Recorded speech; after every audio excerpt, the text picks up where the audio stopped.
నమస్కారం వార్తలకి స్వాగతం నా పేరు రవి ముందుగా వార్తల్లోని ముఖ్యాంశాలు అమెరికా అధ్యక్షుడు డొనాల్డ్ ట్రంప్ తో ప్రధానమంత్రి నరేంద్ర మోదీ భేటీ సుంకాలు వలసలు ఇరు దేశాల వ్యూహాత్మక భాగస్వామ్యంపై ఇరు దేశాలు కీలక నిర్ణయం 2030 నాటికి ద్వైపాక్షిక వాణిజ్యాన్ని $500 బిలియన్ పెంచాలని అమెరికా భారత్ నిర్ణయం ముంబై ఉగ్రదాడి నిందితుడు తహ్వీర్ రాణాను అప్పగించేందుకు అమెరికా అంగీకారం అక్రమ వలసదారులను భారత్కు పంపడంపై అభ్యంతరమేమీ లేదన్న నరేంద్ర మోదీ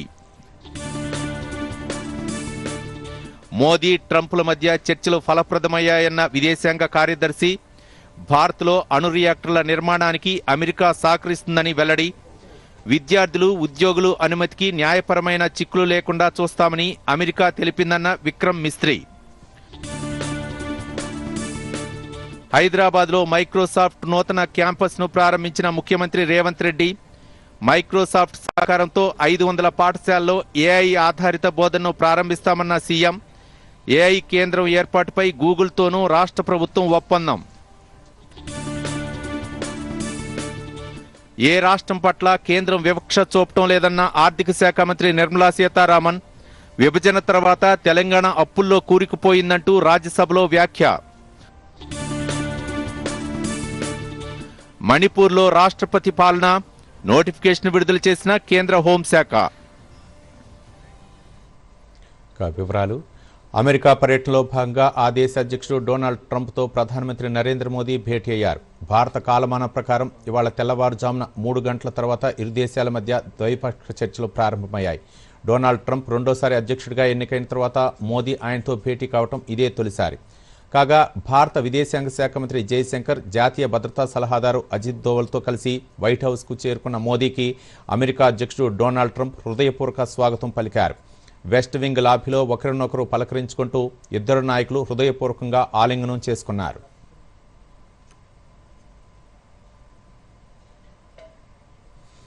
ఇక ట్రంప్ మోదీ భేటీలో సుంకాలు వలసలు ఇరు దేశాల వ్యూహాత్మక అంశాలు ప్రాధాన్యతగా చర్చలు జరిగాయి 2030 నాటికి ఇరు దేశాల మధ్య ద్వైపాక్షిక వాణిజ్యాన్ని $500 బిలియన్ పెంచాలని లక్ష్యంగా నిర్ణయించారు దీంతో పాటు రక్షణ అమ్మకాలను సైతం పెంచాలని F-35 స్టెల్త్ యుద్ధ విమానాలను భారత్ విక్రయించే మార్గాలను సుగమం చేయాలని నిర్ణయించారు 26/11 ముంబై ఉగ్రవాద నిందితుడు తహ్వీర్ రాణాను అప్పగించేందుకు అమెరికా అంగీకరించింది ఇటు భారత్ కూడా అమెరికా ధృవీకరించిన అక్రమ వలసదారులను తిరిగి పంపడంలో భారత్కు ఎటువంటి అభ్యంతరం లేదని స్పష్టం చేసింది ఇరు దేశాల వ్యూహాత్మక భాగస్వామ్య అంశాలతో పాటు ఇండో పసిఫిక్లో శాంతి శ్రేయస్సు ప్రశాంతతను కొనసాగించే చర్యలకు మద్దతు పలకాలని ఇరు దేశాలు నిర్ణయించాయి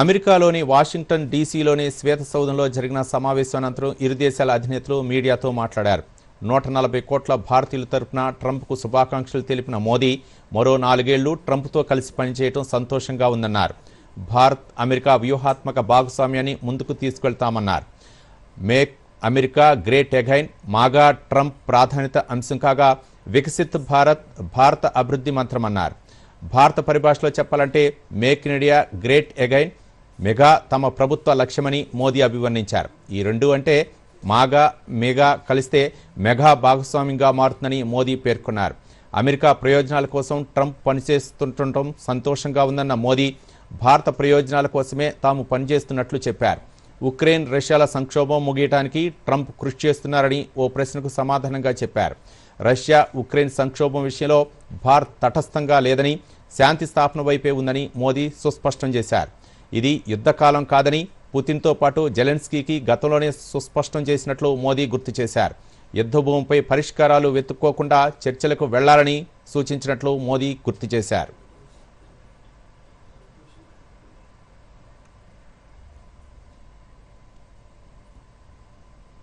विरासत और विकास की पटरी पर विकसित भारत 2047 के दृढ़ संकल्प को लेकर तेज गति शक्ति से विकास की ओर अग्रसर है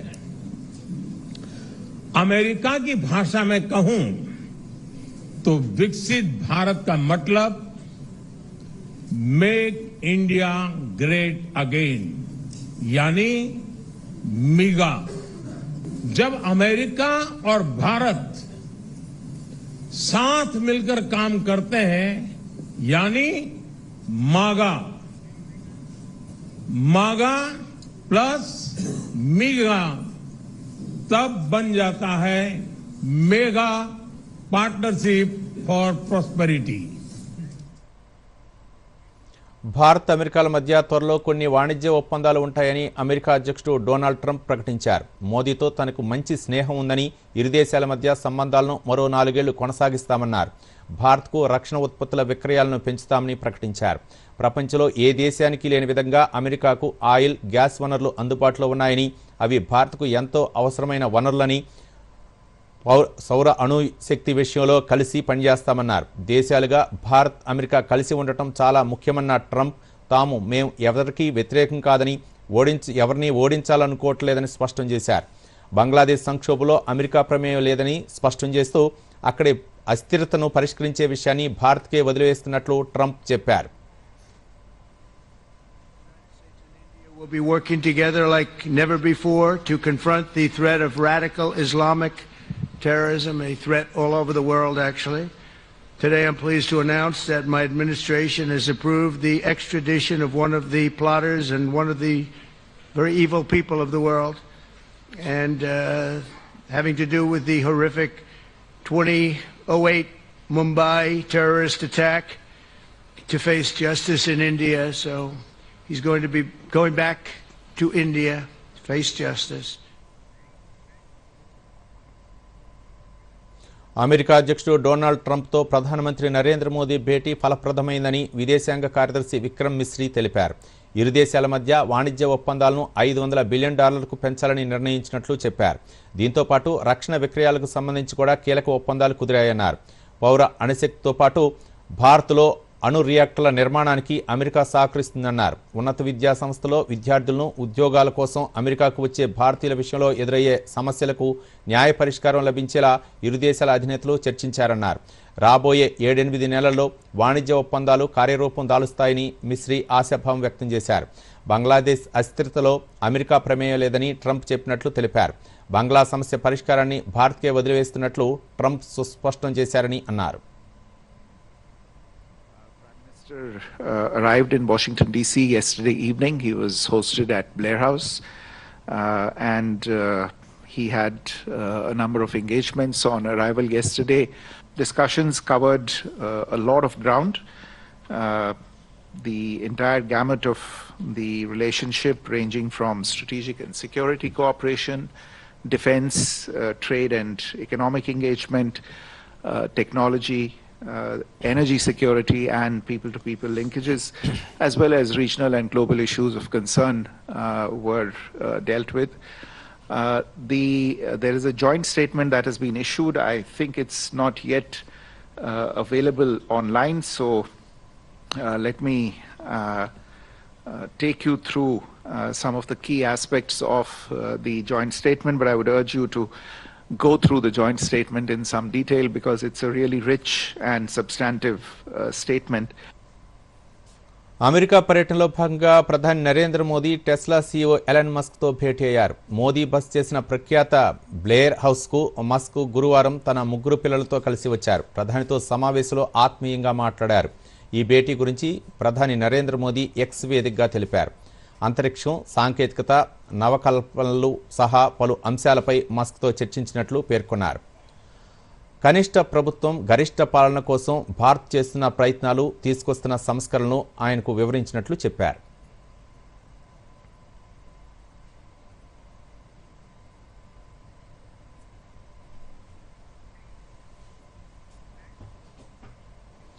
అమెరికా జాతీయ భద్రతా సలహాదారు మైకేల్ వాల్డ్ అమెరికా పర్యటనలో ఉన్న ప్రధాని నరేంద్ర మోదీతో సమావేశమయ్యారు. దీనికి సంబంధించిన వివరాలను ప్రధాని ఎక్స్ వేదికగా పంచుకున్నారు. భారత్ అమెరికా సంబంధాల్లో రక్షణ, సాంకేతికత, భద్రతా రంగాలు చాలా కీలకమని ఆయన పేర్కొన్నారు. వాటిపై వాల్డ్స్తో చర్చలు ఫలప్రదంగా సాగాయని తెలిపారు. కృత్రిమ మీద, ఏఐ, సెమీకండక్టర్లు, అంతరిక్షం తదితర రంగాల్లో ఇరు దేశాలు పరస్పర సహకారం పెంచుకునేందుకు అవకాశాలు పుష్కలంగా ఉన్నాయని ప్రధాని పేర్కొన్నారు. వాల్జ్ను భారత్కు గొప్ప స్నేహితుడిగా అభివర్ణించారు.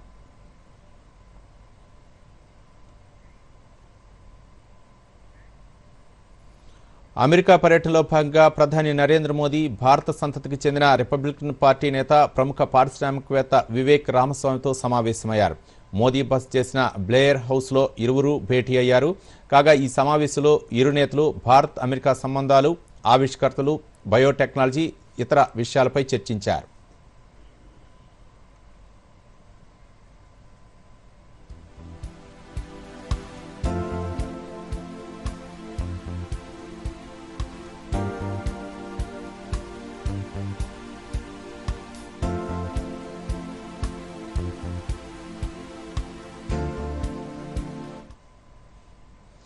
గ్రేటర్ హైదరాబాద్తో పాటు ఔటర్ రింగ్ రోడ్డు వరకు ఉన్న శివారు మున్సిపాలిటీలు, నగరపాలక సంస్థల పరిధిలో ప్రపంచ స్థాయి మౌలిక సౌకర్యాలు కల్పించేలా ప్రణాళికలు సిద్ధం చేయాలని రాష్ట్ర ముఖ్యమంత్రి రేవంత్ రెడ్డి అధికార యంత్రాంగాన్ని ఆదేశించారు. ప్రస్తుతం గ్రేటర్ హైదరాబాద్ పరిధిలో జరుగుతున్న జీఐఎస్ ఇళ్ల సర్వేను శివారులోనూ చేపట్టాలన్నారు. తెలంగాణ ప్రధాన పట్టణ ప్రాంతంలో చేపట్టనున్న ప్రాజెక్టులపై ఆయన సచివాలయంలో తన కార్యాలయంలో ఉన్నత స్థాయి సమీక్షా సమావేశం నిర్వహించారు. Hyderabad city innovative and transformative infrastructure ప్రాజెక్టులో భాగంగా త్వరలో మొదటి దశ కింద జీహెచ్ఎంసీ కమిషనర్ 2,700 కోట్ల విలువైన పనులకు టెండర్లు పిలవనున్నారన్నారు. అందులో ట్రిపుల్ ఐటీ చౌరస్తా, విప్రో జంక్షన్, కాజాగూడ కూడలి, ఫాక్స్ సాగర్ నాలా వద్ద 2,300 కోట్లతో వంతెనలు నిర్మించనున్నారు.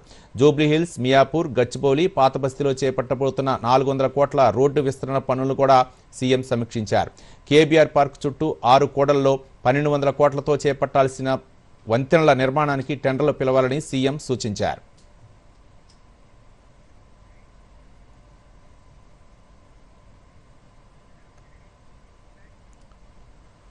హైదరాబాద్ నగరంలోని గచ్చిబౌలిలో మైక్రోసాఫ్ట్ కొత్త క్యాంపస్ను ప్రారంభించింది. ఈ కార్యక్రమానికి ముఖ్యమంత్రి రేవంత్ రెడ్డి ముఖ్య అతిథిగా హాజరై మైక్రోసాఫ్ట్ నూతన క్యాంపస్ను ప్రారంభించారు. మంత్రి శ్రీధర్ బాబుతో పాటు పలువురు ప్రజాప్రతినిధులు మైక్రోసాఫ్ట్ ప్రతినిధులతో కలిసి జ్యోతి ప్రజ్వలన చేశారు.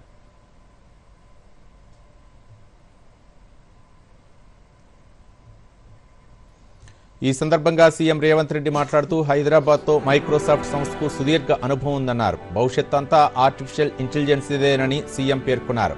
మైక్రోసాఫ్ట్ కృషితో 500 పాఠశాలలో ఏఐ టెక్నాలజీని వినియోగిస్తూ ఏఐ ఆధారిత బోధనను ప్రవేశపెట్టనున్నట్లు సీఎం తెలిపారు. మైక్రోసాఫ్ట్ విస్తరణ ద్వారా తెలంగాణలో యువతకు మరిన్ని ఉద్యోగాలు వస్తాయని సీఎం ఆశాభావం వ్యక్తం చేశారు.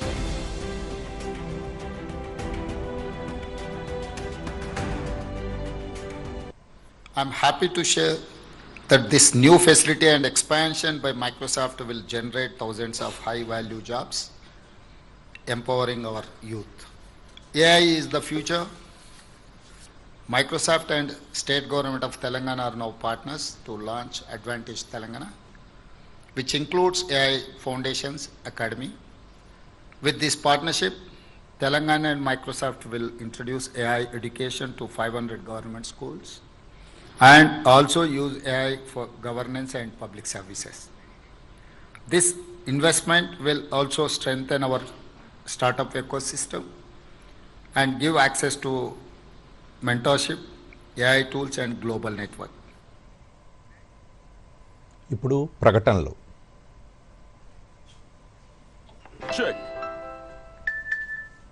వెళ్ళి తీరాలి. అరే గేమ్ వదిలేసా. నెలైంది కంప్లైంట్ చేసి, బ్యాంక్ రిఫండ్ చేయడమే లేదు. కంప్లైంట్ చేయాలి. అరే కూర్చోండి, ఇక్కడి నుంచి చేసేయండి. ఆర్బీఐ అంబడ్స్మన్ కి ఎలా? ఆర్బీఐ అధికృత బ్యాంకులు, ఎన్బిఎఫ్సిలు లేదా డిజిటల్ లావాదేవీల ప్లాట్ఫామ్స్ అన్నిటి గురించి మీరు ఫిర్యాదు చేయొచ్చు ఇంట్లోంచే. ఆర్బీఐ సిఎంఎస్ పోర్టల్ పై. ఇదిగో చెక్ మేట్. కంప్లైంట్ చేయాలా? ఆర్బీఐ అంటుంది, విషయాలు తెలుసుకోండి, జాగరూకంగా ఉండండి. వార్తలకు పునఃస్వాగతం. హైదరాబాద్ నగరంలో ఏఐ కేంద్రం ఏర్పాటు చేస్తున్నట్టు గూగుల్ ప్రకటించింది. ఈ మేరకు రాష్ట్ర ప్రభుత్వంతో గూగుల్ సంస్థ అవగాహన ఒప్పందం చేసుకుంది. టీ హబ్లో ఏర్పాటు చేసిన కార్యక్రమంలో ముఖ్యమంత్రి రేవంత్ రెడ్డి, ఐటీ శాఖ మంత్రి శ్రీధర్ బాబు సమక్షంలో గూగుల్ ప్రతినిధులు ఎంఓయూ కుదుర్చుకున్నారు. నూతనంగా ఏర్పాటు చేస్తున్న ఈ ఏఐ కేంద్రం ఏఐ స్టార్టప్స్కు తోడ్పాటును అందించనుంది. వ్యవసాయం, విద్య, రవాణా రంగం, ప్రభుత్వ డిజిటల్ కార్యకలాపాలకు గూగుల్ ఏఐ కేంద్రం సహకరిస్తుందని ఆ సంస్థ ప్రతినిధులు వెల్లడించారు.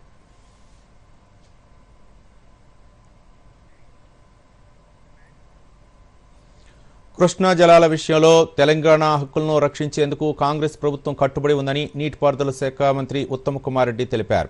రాష్ట్రానికి అన్యాయం జరగబోనివ్వమని అన్నారు. కృష్ణా జలాల పునఃపంపిణీకి కేంద్రం జారీ చేసిన విధి విధానాలపై ఏపీ దాఖలు చేసిన వ్యాజ్యంపై సుప్రీంకోర్టులో విచారణ జరిగింది. న్యాయ నిపుణులు, న్యాయవాదులతో కలిసి ఉత్తమ్ కుమార్ రెడ్డి హాజరయ్యారు. అనంతరం కోర్టు ఆవరణలో ఆయన మాట్లాడుతూ ఈ కేసులో విచారణను కోర్టు ఈ నెల 27కు వాయిదా వేసిందని, 25 నాటికి వాదనలన్నిటిపై క్లుప్తంగా వివరణలు సమర్పించాలని సూచించిందని తెలిపారు. తెలంగాణ ప్రభుత్వ వాదనలకు మద్దతుగా సుప్రీంకోర్టు నిర్ణయం నిలిచిందన్నారు. ఇది రాష్ట్ర హక్కులను రక్షించడంలో ముందడుగుగా పేర్కొన్నారు. రాష్ట్రం తరపున అడ్వకేట్ జనరల్ సుదర్శన్ రెడ్డి, న్యాయ నిపుణులు వైద్యనాథన్, గోపాల్ శంకర్ నారాయణ, అంతర్రాష్ట్ర జలవనరుల విభాగం ఈఎస్సీ విజయ్ కుమార్ పాల్గొన్నారు. తెలంగాణలో నిర్మాణంలో ఉన్న సాగునీటి ప్రాజెక్టుల డిపిఆర్ను త్వరగా ఆమోదించాలని మంత్రి ఉత్తమ్ కేంద్ర జల సంఘం చైర్మన్ ఎంకే సిన్హాను కోరారు. రాష్ట్రంలో విద్యుత్ ఉత్పత్తి పంపిణీపై డిప్యూటీ సీఎం మల్లు భట్టి విక్రమార్క ప్రజాభవన్లో పవర్ పాయింట్ ప్రజెంటేషన్ ఇచ్చారు. ఈ సందర్భంగా ఆయన మాట్లాడుతూ రాష్ట్ర ప్రజలకు ఏడాది పాలలో ఎలాంటి ఇబ్బంది లేకుండా విద్యుత్ సరఫరా చేశామని తెలిపారు. రాబోయే వేసవిని దృష్టిలో పెట్టుకుని విద్యుత్ డిమాండ్కు అనుగుణంగా విద్యుత్ శాఖ ఏర్పాట్లు చేస్తోందని అన్నారు. గత 6 సంవత్సరాలు పీక్ డిమాండ్ 2022-23లో 15,370 మెగావాట్లు ఉండగా 2023-24 మార్చి 8న 15,623 మెగావాట్ల డిమాండ్ వచ్చిందని బట్టి తెలిపారు. రాష్ట్ర చరిత్రలో ఎప్పుడూ లేనంత డిమాండ్ 2025 ఫిబ్రవరి 10న 15,998 మెగావాట్లు ఉందన్నారు. ఇంత డిమాండ్ వచ్చినా ఎలాంటి అంతరాయం లేకుండా విద్యుత్ సరఫరా చేశామని వెల్లడించారు. విద్యుత్ అధికారులు ఎక్కడా హడావుడి చేయకుండా ప్రజలకు నాణ్యమైన విద్యుత్ అందించారని చెప్పారు. బడ్జెట్ సమావేశాల్లో భాగంగా కీలక బిల్లు పార్లమెంటు ముందు వచ్చింది. ప్రస్తుతం అమల్లో ఉన్న దశాబ్దాల నాటి ఆదాయ పన్ను చట్టం స్థానంలో కొత్త చట్టాన్ని తీసుకొచ్చేందుకు ఉద్దేశించిన ఆదాయ పన్ను నూతన బిల్లుతో పాటు వక్ఫ్ బోర్డు సవరణ బిల్లుపై జేపీసీ నివేదిక కూడా పార్లమెంటు ఉభయ సభల్లో ప్రవేశపెట్టారు. ఆదాయ పన్ను నూతన బిల్లును లోక్సభ సెలెక్ట్ కమిటీకి పంపనుంది. ఆ వివరాలు చూద్దాం.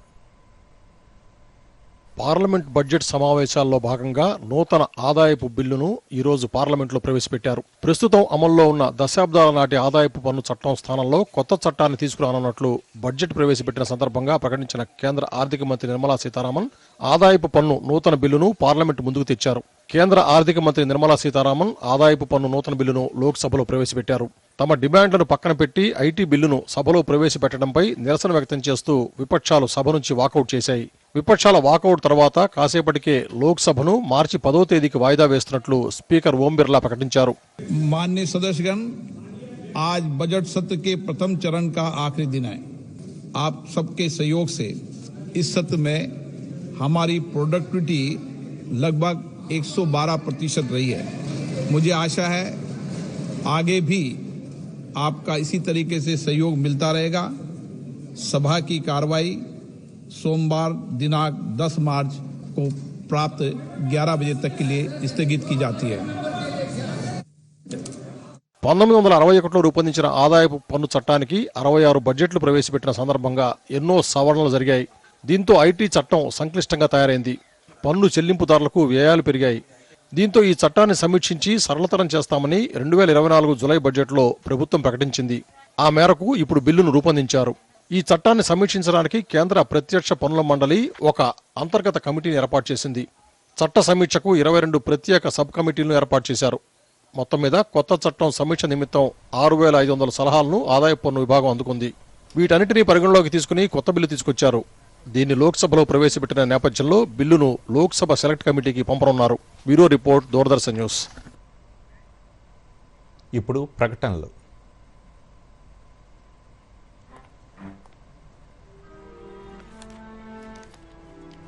ఇంత త్వరగా డబ్బు డబుల్. ఓ, డబ్బు పెడతారా? అయితే అనుభవిస్తారు. లేదండి, ఇలాంటి ఆశ పెట్టే స్కీమ్స్ లో డబ్బు పెట్టడం అంటే మోసాన్ని ఆహ్వానించడం. కాబట్టి ముందు చేయండి దర్యాప్తు, తరువాతే పెట్టండి డబ్బు. లేకపోతే మీ సొమ్మవుతుంది ఫుర్. ఆర్బీఐ అంటుంది, విషయాలు తెలుసుకోండి, జాగరూకంగా ఉండండి. వార్తల పునఃస్వాగతం. తెలంగాణ విభజన నాటికి రాష్ట్రం మిగులు బడ్జెట్లో ఉందని, ఆ తర్వాతే అప్పుల్లో కూరుకుపోయిందని కేంద్ర ఆర్థిక శాఖ మంత్రి నిర్మలా సీతారామన్ అన్నారు. తమ ప్రభుత్వం ఏ రాష్ట్రం పట్ల వివక్ష చూపట్లేదని ఆమె స్పష్టం చేశారు. రాజ్యసభలో మంత్రి ఈ వ్యాఖ్యలు చేశారు. తెలంగాణ అప్పుల్లో కూరుకుపోయిన విషయం వాస్తవమని, కేంద్రం ఎన్ని చర్యలు చేపట్టినా ఆ రాష్ట్రం అప్పుల్లో కూరుకుపోతోందని తెలిపారు. అప్పుల విషయంలో ఏ పార్టీని నిందించట్లేదన్నారు. బీబీనగర్ ఎయిమ్స్ కార్యకలాపాలు కొనసాగుతున్నాయని, 2014 నుంచి తెలంగాణలో 2605 కిలోమీటర్ల మేర హైవేల నిర్మాణం జరిగిందని చెప్పారు. ఈ ఏడాది తెలంగాణలో రైల్వేలకు 5337 కోట్ల రూపాయలు కేటాయించామని, 5 వందే భారత్ రైళ్లు మంజూరు చేశామని, 40 రైల్వే స్టేషన్లు ఆధునీకరిస్తున్నామని తెలిపారు. PMAY కింద పట్టణాల్లో 2 లక్షల ఇళ్లు నిర్మించడంతో పాటు స్వచ్ఛ భారత్ కింద 31 లక్షల మరుగుదొడ్లు నిర్మించినట్లు వెల్లడించారు. ఇందిరాగాంధీ మెదక్ నుంచి ప్రాతినిధ్యం వహించినప్పటికీ మెదక్ జిల్లాలో మొదటి రైల్వే స్టేషన్ను మోదీ సర్కారే ఇచ్చిందని అన్నారు. రామగుండం ఎరువుల కర్మాగారం పునరుద్ధరించడం, తెలంగాణకు పసుపు బోర్డు మంజూరు చేయడం బీజేపీ ప్రభుత్వమే చేసిందని గుర్తు చేశారు. బడ్జెట్లో ఏ ఒక్క రాష్ట్రానికి పెద్దపీట వేయలేదని, బడ్జెట్కు ముందు అన్ని రాష్ట్రాలను సంప్రదించినట్టు కేంద్ర మంత్రి నిర్మలా సీతారామన్ తెలిపారు. Act getting passed, Telangana was revenue surplus. Today, it is, I'm sorry to say, I'm not picking on any one state, every state has its issues. But today, the debt that Telangana is in, despite the measures taken by the central government, I will read this out, and I'm not blaming this party or that party, I repeat. But AP Reorganization Act, and to that extent Telangana, what it should get.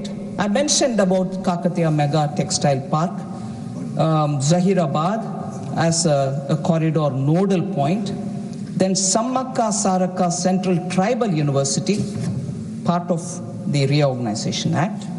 The foundation stone also has been laid for AIIMS in BBNagar, close to Warangal.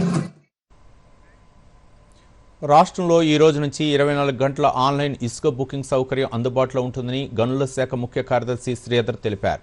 రీచ్లు, dumping యార్డుల నుంచి ఇసుక అక్రమ రవాణా జరగకుండా ప్రత్యేక బృందాలను ఏర్పాటు చేసుకోవాలని గనుల శాఖ ఏడీలు, డీడీలు, టీజీఎండీసీ ప్రాజెక్టు డైరెక్టర్లను ఆదేశించారు. ఇసుక సరఫరాపై వివిధ శాఖల అధికారులతో హైదరాబాద్లో జరిగిన సమావేశంలో ఆయన మాట్లాడారు. మార్చి 31వ తేదీలోపు వివిధ ప్రాజెక్టులకు ఇసుక వినియోగానికి సంబంధించిన వివరాలను సమర్పించాలని కోరారు. వచ్చే ఆర్థిక సంవత్సరానికి నెలవారీ కావలసిన ఇసుకపైన వివరాలను అందించాలన్నారు.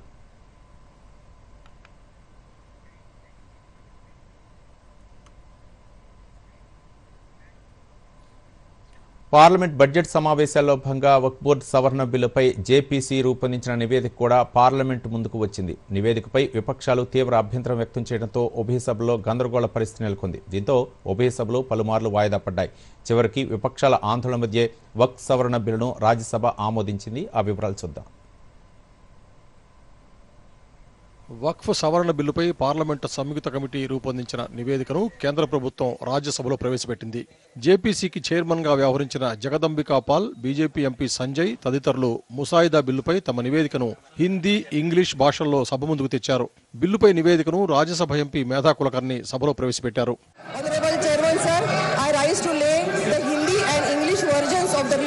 Joint Committee on the Work Amendment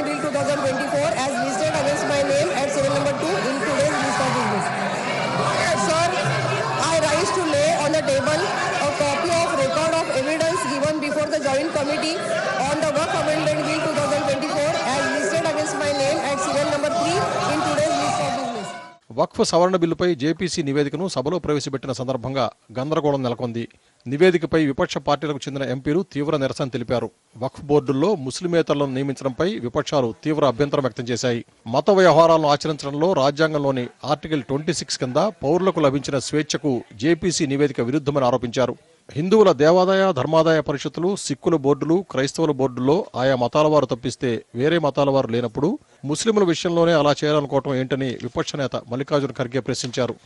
जो वक्फ बोर्ड की जेपीसी की रिपोर्ट है, जिस रिपोर्ट में अनेक सदस्यों ने अपना डिसेंट नोट दिया है, वो नोट देने के बावजूद भी प्रोसीडिंग से निकालना और उन मेजॉरिटी मेंबर्स के व्यूज सिर्फ उसमें रखकर बुलडोज करना ये ठीक नहीं है, ये कंडेमेबल है और एंटी डेमोक्रेसी है, एंटी प्रोसीजर है.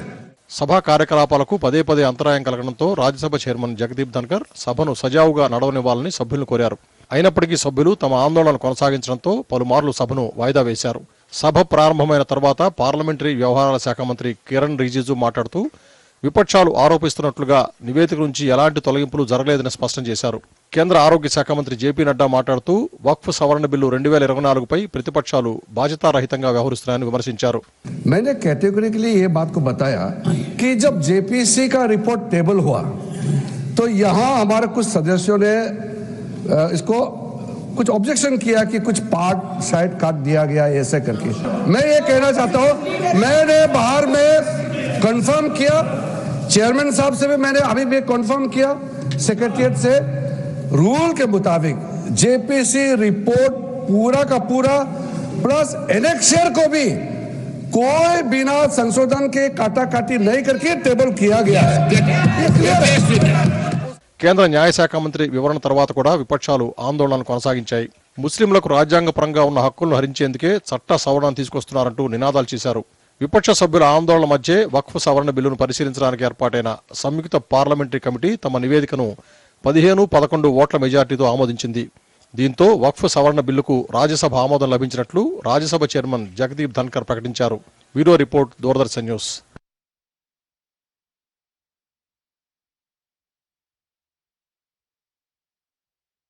దూరదర్శన్ యాదగిరి వార్తలను ఇప్పుడు సోషల్ మీడియాలో కూడా చూడొచ్చు. యూట్యూబ్ అయితే డిడి న్యూస్ తెలంగాణ, ఎక్స్ వేదికగా అయితే DD news Telangana @DD Yadagiri news, Facebook అయితే డిడి న్యూస్ తెలంగాణలో చూసి సబ్స్క్రైబ్ చేసి లైక్ చేయండి, షేర్ చేయండి.